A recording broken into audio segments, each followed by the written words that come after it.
代替转型国营公司已经第2年，不过这1年来已经有116人死透了。台电是讲，即马上欠的电务人员连正处嘛招未满，会阁继续对外来招募人才。也若代替企业工会是指出，这个电务的工课是介食力，会和公司继续来争取调整津贴等等，希望讲会当甲人才留点伫咧代替。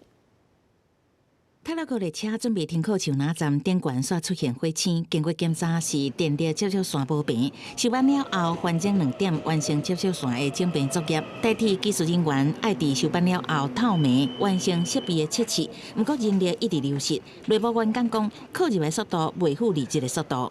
当初报考的时候就已经人数不够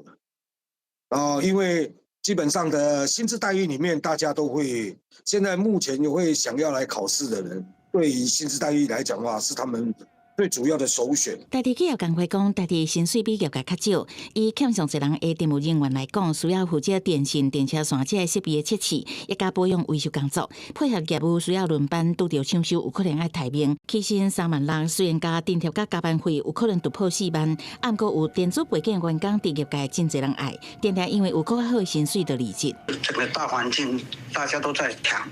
人才啊，从业人员考试完，电务这个区块呢，由他们电务自己来办一个招考，起薪可能不如高科技业的起薪啊，再来看看要怎么来调整。代替公司换了后，已经进行2届招募，不过2届正处拢无够。第2届招募正处419人，目前当分推出报道，到5月已经有309人报道，这1年来已经有116个人离职。代替是讲，这块会依照顺序聘用备取人员，因应业务的需要。记者综合报道。